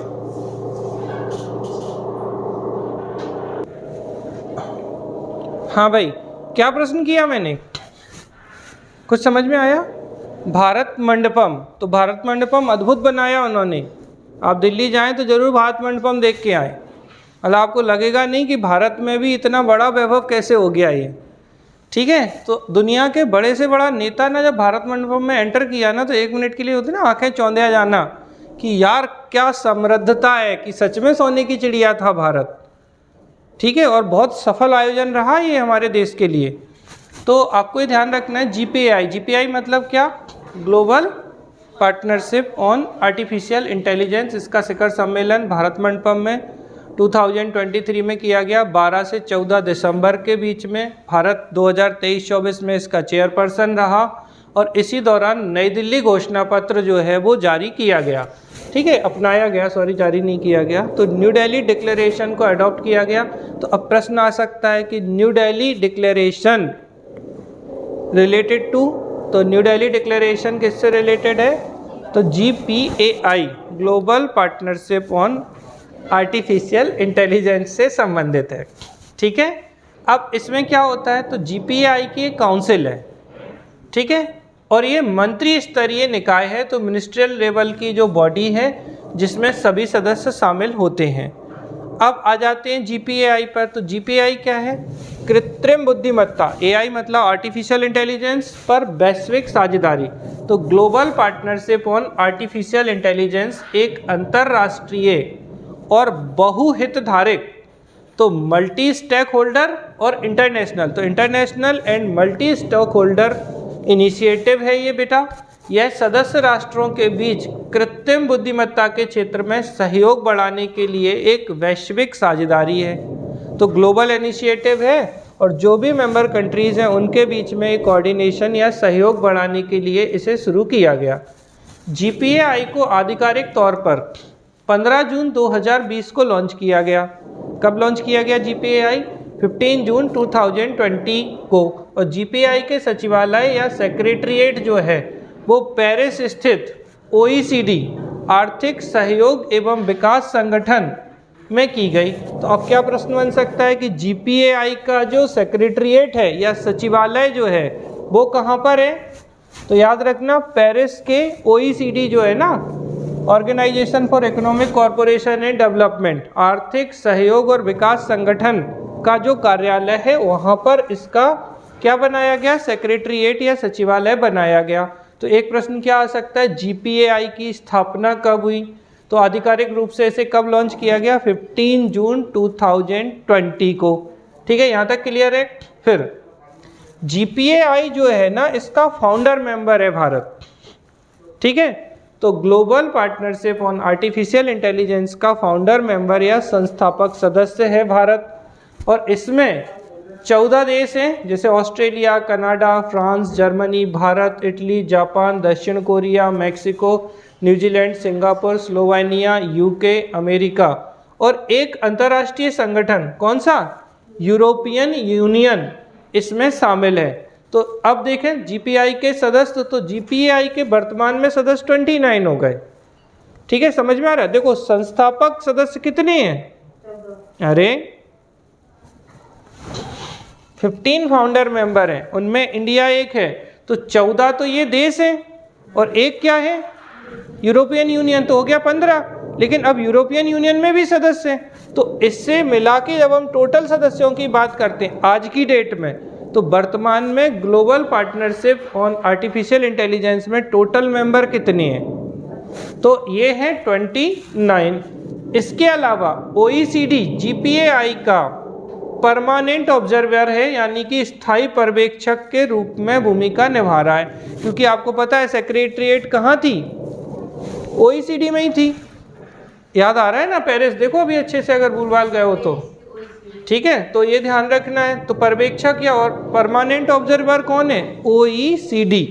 ठीक है, और दिसंबर 2020 में यूनेस्को भी GPAI के पर्यवेक्षक के रूप में शामिल हुआ। तो यूनेस्को भी ऑब्जर्वर है, लेकिन परमानेंट ऑब्जर्वर कौन है? OECD। देखो ऑब्जर्वर दोनों हैं पर्यवेक्षक, लेकिन OECD स्थायी पर्यवेक्षक है, जबकि यूनेस्को जो है वो कैसा है? पर्यवेक्षक है। समझ में आ रही है बात? मतलब ऑब्जर्वर के रूप में है। अब इनके जो सम्मेलन हुए बेटा, GPAI के शिखर सम्मेलन, पहला हुआ था 3-4 दिसंबर 2020 को कनाडा के मॉन्ट्रियल कनाडा में। दूसरा हुआ 2021 में पेरिस फ्रांस में। तीसरा हुआ 21-22 नवंबर 2022 को टोक्यो जापान में। अब देखो ये समझो 20 में इस्टेब्लिश हुआ GPAI, 21 में पहला, अब 20 में ही पहला कर लिया उनने, 21 में दूसरा कर लिया, 22 में तीसरा कर लिया। ठीक है, समझ में आ रही है बात? तो ये चीज़ आपको ध्यान रखना है। और इसका सम्मेलन 2023 में कहाँ हुआ? अब तो बता दो, अभी तो शुरू वहीं से किया था, भारत मंडपम नई दिल्ली में। और इस दौरान कौन सी घोषणा को अपनाया गया? नई दिल्ली घोषणा, न्यू दिल्ली डिक्लेरेशन जो है इसको अपनाया गया था। ठीक। अब यहाँ से एक प्रश्न आ जाता है कि आर्टिफिशियल इंटेलिजेंस का क्या मतलब है? कृत्रिम बुद्धिमत्ता। हाँ जी, बताएं जरा, क्या है आर्टिफिशियल इंटेलिजेंस? कृत्रिम बुद्धिमत्ता क्या चीज होती है? लाइव में कोई बोलना चाहेगा?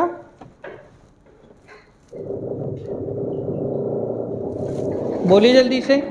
इस पे कुछ पहल भी हुई हैं, मुझे इस पे थोड़ी और चर्चा करनी है। फिलहाल आप इतना बता दीजिए, फिर हम आगे बात करेंगे कि जो आर्टिफिशियल इंटेलिजेंस या कृत्रिम बुद्धिमत्ता है, आजकल आप देखते हैं ना एआई बेस्ड है सब कुछ, तो क्या मतलब है इस एआई बेस्ड होने का? मोबाइल में कुछ भी सर्च करते हैं अगर एक चीज, तो उसके बारे में बहुत सारी चीजें आने लगती है। ये AI का ही परिणाम होता है। ये तो सर्च इंजन ऑप्टिमाइजेशन है। सर्च इंजन ऑप्टिमाइजेशन समझते हैं? जैसे कोई थोड़ा आवारा तत्व है लड़का, और वो जितनी उल्टी सीधी चीज़ें सर्च एक बार करता है तो उसके मोबाइल पे हमेशा उसी तरीके की चीज़ें, चाहे वो यूट्यूब पे सर्च करे या वो फेसबुक पे सर्च करे, वो इंस्टा पे सर्च करे, जहाँ भी वो जो सर्च करता है उनको वो प्रोवाइड करा दिया जाता है। अगर वो नॉर्मली गूगल पे सर्च कर रहा है और मान लो, जैसे आपने देखा होगा सबसे अच्छा यूट्यूब, आप भगवान के भजन सुनते हैं, तो आपने भगवान के भजन जैसे ही डाला, ठीक है, श्री राम स्तुति, अब आप देखेंगे कि मैक्सिमम वीडियो किससे संबंधित आने लगेंगे। आज आपने श्री राम स्तुति सुनी तो कल भी आपको किस में क्या आएगा? वही श्री राम स्तुति और उससे संबंधित वीडियोस जो हैं वो आते हैं। तो ये क्या है? SEO, search engine optimisation. ठीक है, समझ में आ रहा है ना? सर्च इंजन ऑप्टिमाइजेशन पे काम करता है ये। इसी के आधार पर बहुत सारी चीज़ें सर्च होती हैं। आर्टिफिशियल इंटेलिजेंस क्या है?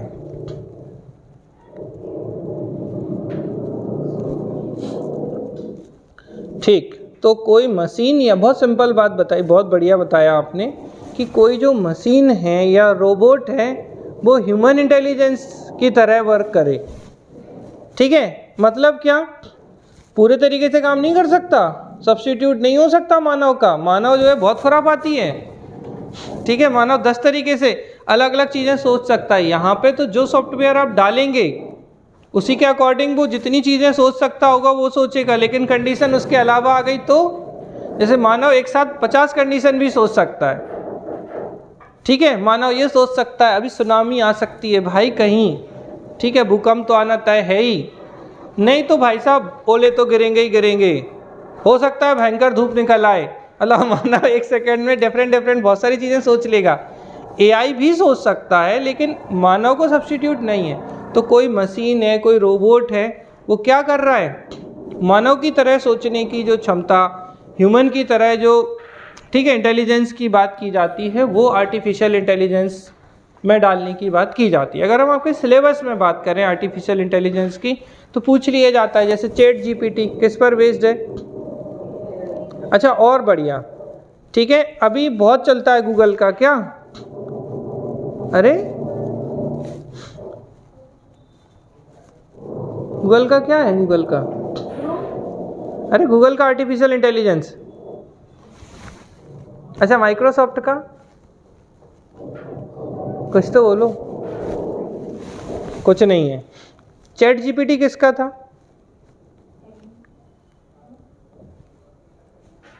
चैट GPT किसका था?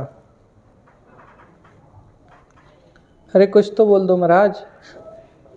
ओपन AI, यही था क्वेश्चन का आंसर।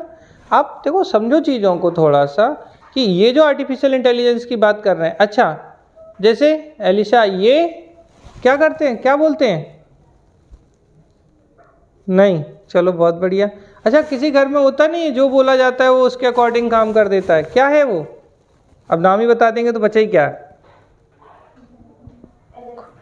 नहीं सुना? एलेक्सा? अरे होता नहीं। अच्छा, एलेक्सा किस पर बेस्ड है? किस पे? AI पे या मशीन लर्निंग पे? एलेक्सा किस पर बेस्ड है? बस जल्दी बताओ फटाफट। AI या मशीन लर्निंग?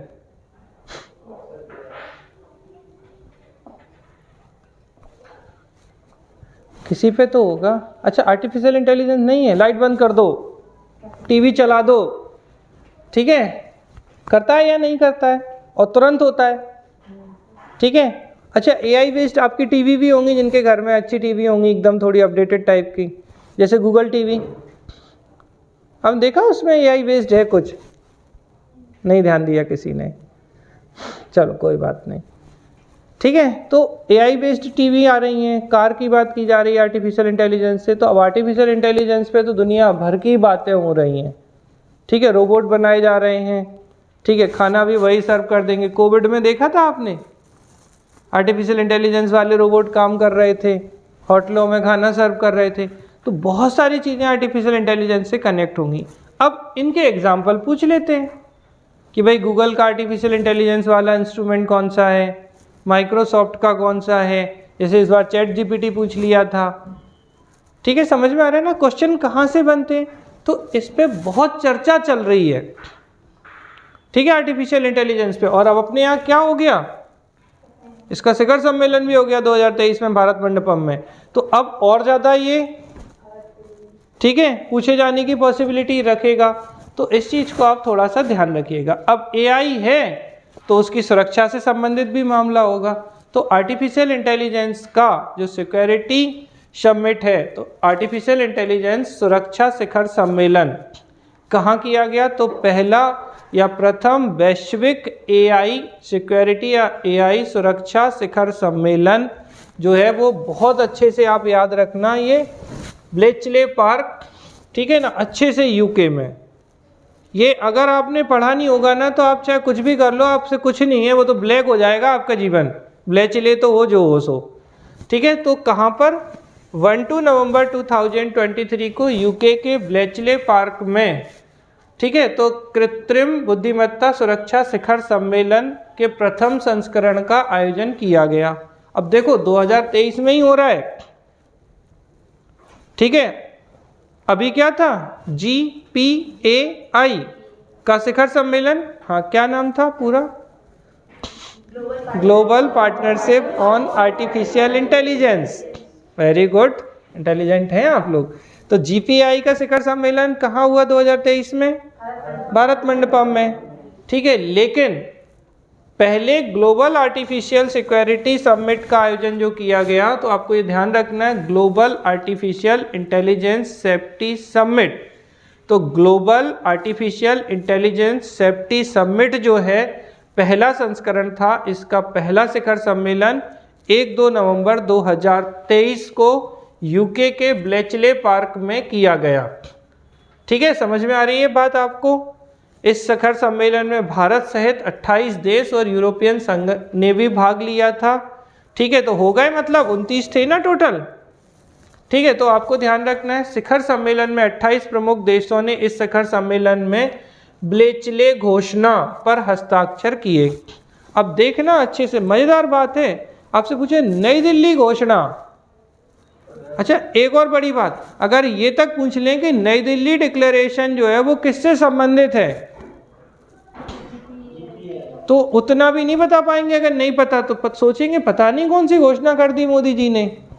भाई जैसे पहला ऑप्शन, पर्यावरण प्रदूषण को रोकने के लिए, ठीक है, एंटीबायोटिक के उपयोग को कम करने के लिए। अरे आप तो कुछ भी घोषणा करा दोगे, चाहे कुछ भी हो जाए, ठीक है ना। तो हो सकता है ये चीज ऐसी। ब्लेचले जो घोषणा है वो किससे संबंधित है आपकी, प्रथम वैश्विक आर्टिफिशियल इंटेलिजेंस सुरक्षा शिखर सम्मेलन से। तो global artificial intelligence safety summit से।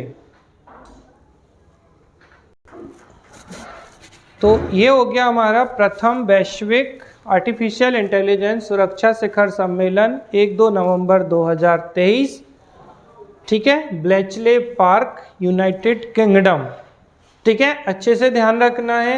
और इसी से संबंधित है, चूंकि इस पार्क में की गई तो घोषणा की गई थी। अब ये घोषणा क्यों ऐतिहासिक है, तो उन्नत एआई सिस्टम, जिसे फ्रंटियर एआई के रूप में जाना जाता है, के संभावित जोखिमों और लाभों से संबंधित एक सामूहिक समझ और समन्वय दृष्टिकोण बनाने का प्रयास करती है। तो बेसिकली ये जो ब्लेचले घोषणा है, तो उन्नत जो आर्टिफिशियल सिस्टम है, ठीक है, डेवलप्ड आर्टिफिशियल सिस्टम जो है, इसे क्या कहा जाता है। तो एक सीधा प्रश्न बन सकता है कि ब्लेचले घोषणा से संबंधित कौन सा आर्टिफिशियल सिस्टम है, तो फ्रंटियर आर्टिफिशियल इंटेलिजेंस।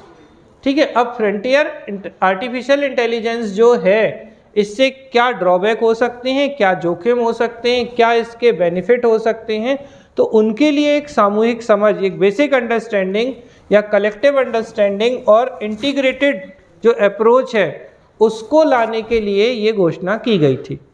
देखो बहुत सीधी बात समझ लो कि आर्टिफिशियल इंटेलिजेंस जो है उससे, ठीक है, अब कौन सा, तो उन्नत डेवलप्ड आर्टिफिशियल इंटेलिजेंस सिस्टम जो होगा, जिसे हम फ्रंटियर एआई कह रहे हैं, इसके क्या संभावित जोखिम हो सकते हैं, इसके क्या ड्रॉबैक हो सकते हैं और इसके क्या बेनिफिट्स हो सकते हैं, उन पर डिस्कशन या कलेक्टिव अंडरस्टैंडिंग और इंटीग्रेटेड अप्रोच को डेवलप करने के लिए ये घोषणा, ब्लेचले घोषणा की गई थी। समझ में बहुत सिंपल कर लो कि आर्टिफिशियल इंटेलिजेंस के संभावित लाभ और हानियां क्या हो सकती हैं, और इसको नाम क्या दिया गया, फ्रंटियर एआई के नाम से जाना गया। अब जैसे पूछ लें आपसे, frontier AI related to Bletchley declaration, और ऐसे भी पूछ सकते हैं अब जैसे फ्रंटियर एआई, अब ये थोड़ी देंगे कि फ्रंटियर एआई किससे संबंधित है, अब एआई है तो क्या होगा, सीआई होगा क्या, आर्टिफिशियल इंटेलिजेंस ही होगा। हाँ, गलत तो उसको भी कर देंगे लोग, बोले दे के थोड़ी पूछेंगे, तो गलत करने वालों का कुछ नहीं है, पूछ ले, मतलब पीएससी तो इस पे भी ताव लगा देगा, बोले लोग ये सोचेंगे एआई मतलब एआई नहीं होगा, तो ऐसे भी गलत कर देंगे। तो ब्लेचले घोषणा फ्रंटियर एआई जोखिम से निपटने हेतु पहला वैश्विक समझौता है, तो फर्स्ट ग्लोबल एग्रीमेंट है। यह विश्व के प्रमुख आर्टिफिशियल इंटेलिजेंस प्रवक्ताओं के बीच उच्च स्तरीय राजनीतिक सहमति और प्रतिबद्धता को दर्शाता है। ठीक है, तो जो फ्रंटियर एआई से जोखिम जो उत्पन्न होंगे, जो इसके ड्रॉबैक होंगे, जो इससे प्रॉब्लम्स होंगी, उनके लिए जो ग्लोबल एग्रीमेंट है वही है आपका क्या, समझ में आ रही ना, ब्लेचले घोषणा।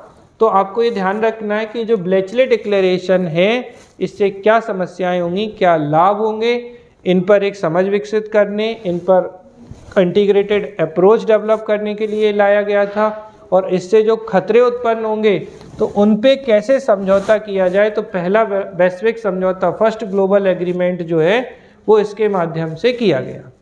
ठीक है, समझ में आ रहा है। तो इस शिखर सम्मेलन के दौरान 2 नवंबर 2023 को यूके में प्रथम एआई सुरक्षा संस्थान, तो world first artificial intelligence safety institute को लॉन्च किया गया। तो अब पूछा जा सकता है कि आर्टिफिशियल इंटेलिजेंस क्या, world first artificial intelligence safety institute कहाँ लॉन्च किया गया। ठीक है, तो ठीक है, समझ में आ रहा है ना, विश्व के प्रथम आर्टिफिशियल इंटेलिजेंस सुरक्षा संस्थान तो यूके में, और कब, 2 नवंबर 2023 को। समझ में आ रही है ना बात। अब यह संस्थान क्या करेगा, तो आर्टिफिशियल इंटेलिजेंस के जो उभरते हुए प्रकारों की सुरक्षा का परीक्षण करेगा। ठीक है, तो इसी, अब समझना थोड़ा सा, ये क्वेश्चन आया हुआ है ऑलरेडी कि जो ब्लेचले पार्क है वो कहाँ है, तो एक ऐतिहासिक स्थल है। एलन ट्यूरिंग का नाम सुना है। ठीक है, तो एलन ट्यूरिंग जो थे सहित अन्य वैज्ञानिकों ने द्वितीय विश्व युद्ध के दौरान जर्मनी के जो नाजी थे ने एक एनिग्मा कोड को क्रैक किया था। तो एलन ट्यूरिंग ने किसको कोड क्या क्रैक किया था, नाजियों के एनिग्मा कोड को क्रैक किया था। अच्छे से ध्यान रखिएगा।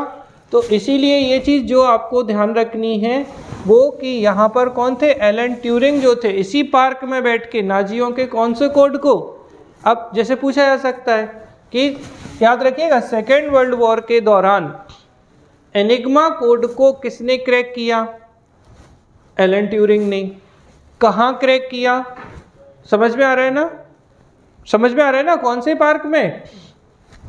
ठीक है, वो थोड़ा गलत लिख गया है, कौन सा पार्क, जल्दी बोलो। हाँ, ब्लेचले पार्क। तो ये अच्छे से ध्यान रखिएगा आप इस चीज़ को कि इसलिए ब्लेचले पार्क ऐतिहासिक है। अब बहुत टफ क्वेश्चन बनाना होगा तो एलन ट्यूरिंग भी डाल देंगे, ठीक है, ब्लेचले एग्रीमेंट भी डाल देंगे, डिक्लेरेशन भी उसका, और यहाँ पे पहला शिखर सम्मेलन भी डाल देंगे और फिर पूछ लेंगे कौन सा सही है। तो क्वेश्चन मल्टीपल टाइप से बनाए जा सकते हैं, इसको आपको ध्यान रखना है। इसके अलावा कोलोसस, तो कोलोसस जो है विश्व का पहला इलेक्ट्रॉनिक प्रोग्राम योग्य कंप्यूटर है। तो फर्स्ट इलेक्ट्रॉनिक प्रोग्रामेबल कंप्यूटर कौन सा माना जाता है? फर्स्ट इलेक्ट्रॉनिक प्रोग्रामेबल कंप्यूटर जो है वो कोलोसस को माना जाता है। तो कोलोसस क्या है? फर्स्ट इलेक्ट्रॉनिक प्रोग्रामेबल कंप्यूटर माना जाता है, का उपयोग यूके के बकिंघमशायर के, फिर से आ गया ये, ब्लेचले पार्क में द्वितीय विश्व युद्ध के दौरान हिटलर और उसके जनरलों के बीच लॉरेंज कूटनीतिक संदेशों, तो लॉरेंज एनक्रिप्टेड मैसेजेस को पढ़ने के लिए, डिसिफर करने के लिए किया गया था। ठीक, एलन ट्यूरिंग ने किसकी बात की? एनिग्मा की। ठीक है, नाजियों के कोड को निकाला था। और कोलोसस ने क्या किया था? फर्स्ट इलेक्ट्रॉनिक प्रोग्रामेबल कंप्यूटर है जो किसके? हिटलर और उनके जर्नलों के बीच में जो कूट संदेश थे, लॉरेंज कूट लिखित संदेश, तो लॉरेंज एनक्रिप्टेड मैसेज जो थे उनको पढ़ने के लिए किसका? अब देखो, अगर अच्छा पेपर बनाना हो, मतलब आप ये समझ लो कि हवा नहीं लगेगी आईसीटी की लोगों को कि काय की आई और काय की सीटी, आई नहीं और सीटी बज गई, पेपर में आई और सीटी बजाई वाली स्थिति है। तो कोलोसस क्या है? विश्व का, देखो क्वेश्चन पेपर बनते कैसे हैं ऐसे समझो। अब ये हो गया शिखर सम्मेलन, इसकी सुरक्षा पे बात कर ली, शिखर सम्मेलन भारत में हो गया तो बहुत महत्वपूर्ण है।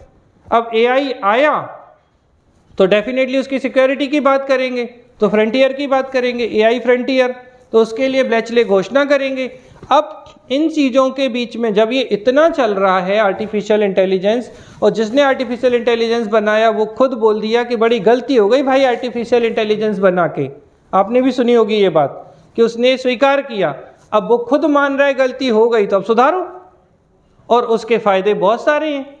तो मानव जो है ना, लाभ की जब बात आती है तो मानता तो है नहीं, नुकसान जो होगा तो देखा जाएगा बात की। रोबोट देखी आपने मूवी, और बना लो रोबोट, आपकी बीवी ले जाए, भाई यही हुआ ना, और क्या मतलब हुआ? ठीक है, मतलब समझ रहे हो ना, एक्चुअल कहानी यही है। उनसे आप लड़ थोड़ी सकते हो भाई, उनसे आप कैसे लड़ोगे? आप मतलब क्या करोगे आप उनको? और अगर एआई आ गया, वो दिन भर प्रपोज कर रहा है लड़कियों को, अब बोलो क्या करोगे तुम? लगाओ, कौन सी धारा लगाओगे उसके ऊपर? अपनी सेना बना ले भाई। आप समझो उसके कितने सारे ड्रॉबैक हैं। किसी की पत्नी ले जाए वो, भाई उसको क्या मतलब, उसको तो जो फीड हो गया, नहीं नहीं ये अच्छी लग गई, चलो भाई मैडम, अब क्या करोगे आप? तो ये जो चैलेंजेस हैं, इन्हीं चैलेंजेस पे बात होगी, क्योंकि बनाना आसान है, मानव बहुत ज़्यादा दिमागदार है, लेकिन उसी के दिमाग के परिणाम स्वरूप फिर समस्याएं जनरेट होंगी। तो इन समस्याओं से ही बचना है। ठीक है, तो एक आपको कोलोसस याद रखना है जो बकिंघमशायर में, ठीक है ना, तो सेकेंड वर्ल्ड वॉर की बातें, दोनों हिटलर और उनके जर्नलों ने जो लॉरेंज एनक्रिप्टेड मैसेज थे इनको पढ़ने के लिए कोलोसस का इस्तेमाल किया था। इस शिखर सम्मेलन में भारत की ओर से इलेक्ट्रॉनिक्स और सूचना प्रौद्योगिकी मंत्रालय के राजीव चंद्रशेखर जो मंत्री हैं उन्होंने भाग लिया था। ठीक है, और भारत ने इस शिखर सम्मेलन में शामिल राष्ट्रों को भारत की अध्यक्षता में आयोजित आर्टिफिशियल इंटेलिजेंस पर वैश्विक साझेदारी, global partnership on artificial intelligence आ गया, के सम्मेलन में आमंत्रित किया था। तो पहले सुरक्षा की बात की और फिर बोले आ जाओ अपन बैठ के बात करेंगे भारत मंडपम में। तो वहाँ से ये कहानी जो है वो जनरेट होती है। तो भारत में 12 से 14 दिसंबर को जीपीआई का शिखर सम्मेलन आयोजित किया गया। आर्टिफिशियल इंटेलिजेंस सुरक्षा शिखर सम्मेलन के अगले संस्करण की जो मेजबानी है वो किसको सौंपी गई? तो आर्टिफिशियल इंटेलिजेंस सुरक्षा शिखर सम्मेलन का पहला सम्मेलन कहाँ? इतनी देर में आप यही भूल गए होगे, इतनी दुनिया भर की कहाँ ठीक है। और दक्षिण कोरिया अगले 6 महीने के भीतर एक मिनी वर्चुअल एआई शिखर सम्मेलन की सह मेजबानी करेगा। तो ये आपको ध्यान रखना है अच्छे से कि ये जो जीपीएआई है इसका जो सम्मेलन हुआ ये कहाँ हुआ? जीपीएआई का भारत में हुआ। लेकिन इसकी सुरक्षा के लिए भैया थोड़ा ध्यान रखा करो, नहीं तो बहुत दिक्कत हो जाएगी। तो प्रथम वैश्विक एआई सुरक्षा शिखर सम्मेलन यूके के ब्लेचले पार्क, इतनी बार ब्लेचले बोल दिया लेकिन तब भी ब्लेचले के पीछे पड़े हैं आप। तो ब्लेचले पार्क ही तो है जिस पे पूरी बात हो रही है, इसी से तो घोषणा होगी ब्लेचले डिक्लेरेशन। और ब्लेचले डिक्लेरेशन में क्या? फ्रंटियर एआई, ठीक है, समझ में आ रहा है ना। तो ये अब समझ में आ रहा है ना कि पहला जो वैश्विक एआई सुरक्षा शिखर सम्मेलन है वो यूके के ब्लेचले पार्क में, जहां एलन ट्यूरिंग बैठे थे उसी पार्क में। समझ में आ रहा है कि नहीं आ रहा है। और हमारे यहाँ जब हम बात करते हैं GPAI, तो GPAI का शिखर सम्मेलन कहाँ? भारत मंडपम। ठीक है, समझ में आ रही है बात की नहीं आ रही है। तो इन चीज़ों को थोड़ा ध्यान रखना। अब इसी का जो दूसरे की हम बात कर रहे हैं, किसकी बात कर रहे हैं? ये जो सुरक्षा शिखर सम्मेलन है, तो आर्टिफिशियल इंटेलिजेंस सिक्योरिटी कमिट जो है, इसका अगला संस्करण जो है वो कहाँ होगा? अब ये फ्रांस में होगा, सुरक्षा शिखर वाला। ठीक है, और एक मिनी वर्चुअल एआई सम्मेलन कहाँ पे? तो दक्षिण कोरिया में इसकी मेजबानी की बात की जा रही है। यहाँ तक कोई समस्या आपको? अब मैं आगे नहीं बढ़ रहा हूँ क्योंकि पहले ना मैं थोड़ी सी चीज़ें और बताना चाहूँगा आपको। आज के लिए पर्याप्त लग नहीं रही स्थिति आप लोगों की, इतना कर लेंगे ना, यहाँ तक ठीक है ना, कोई दिक्कत तो नहीं है। देखो हमने क्या क्या बातें की, हम एक बार रिव्यू कर लेते हैं जिससे कि थोड़ा सा आपके दिमाग में चीज़ें बैठ जाएं। हमने सबसे पहले बात की कॉन्फ्रेंस ऑफ पार्टीज़ पर, और कॉन्फ्रेंस ऑफ पार्टीज़ कौन सी वाली? तो ग्रीन हाउस गैसेस के लिए जो है, ठीक है, तो क्लाइमेट चेंज के लिए जो थी। तो ये कब से शुरू हुआ? तो UNFCCC से, और UNFCCC, UNCCD और CBD तीनों किस सम्मेलन से? 1992 के पृथ्वी शिखर सम्मेलन से ये जनरेट हुए थे, अर्थ समिट से। और इसके बाद 1997 में आया हमारा क्योटो प्रोटोकॉल, और क्योटो प्रोटोकॉल ने क्लाइमेट चेंज की बात की, और क्योटो प्रोटोकॉल ने ही ग्रीन हाउस गैसेस के उत्सर्जन को कम करने की बात की। तो इन्हीं सब के बिहाफ में आया COP1, तो कॉन्फ्रेंस ऑफ पार्टीज़ 1 हो गया। तो कॉन्फ्रेंस ऑफ पार्टीज़ 1 जर्मनी के बर्लिन में हो गया। फिर कोप अगर हम बात करें 21, तो COP 21 पेरिस फ्रांस में हुआ था। ठीक है, इस समय ये इसलिए महत्वपूर्ण हो जाता है कि यहाँ पे भारतीय प्रधानमंत्री नरेंद्र मोदी जी ने बहुत इंपॉर्टेंट भूमिका निभाई थी। इसके अलावा फ्रांस के पेरिस में उस समय आतंकवादी हमले भी हुए थे, तो इसलिए भी ये बहुत महत्वपूर्ण रहा है। फिर इसके बाद हमने बात की कि COP 28, तो COP 28 कहाँ हुआ? दुबई के, UAE के दुबई में हुआ। ठीक है, और इसके अंतर्गत हमने बाकी सारी चीज़ों को देखा कि 2030 तक हम क्या क्या करेंगे, 2050 तक हम क्या क्या करेंगे। फिर COP 29 जो आयोजित होना है वो अगले साल अजरबैजान में, और COP 30 मध्य ब्राज़ील में। ठीक है, और इसके बाद हमने COP 33 की बात की, तो COP 33 2028 में भारत में होगा। इससे पहले COP भारत में कब हुआ? तो 2002 में हुआ। तो ये भारत के लिए बहुत इम्पॉर्टेंट पॉइंट बन जाता है जिसको आपको ध्यान रखना है। फिर हमने एक जो बात की वो किसकी की? COP 5, लेकिन मिनीमाटा कन्वेंशन के लिए। मिनीमाटा मरकरी के कारण होने वाली डिसीज है। अब ये मिनीमाटा कन्वेंशन का 5 समिट हुई कहाँ? जिनेवा स्विट्जरलैंड में। इसमें क्या अब इतना ज़्यादा सोचना है। और इस दौरान कौन सी घोषणा थी?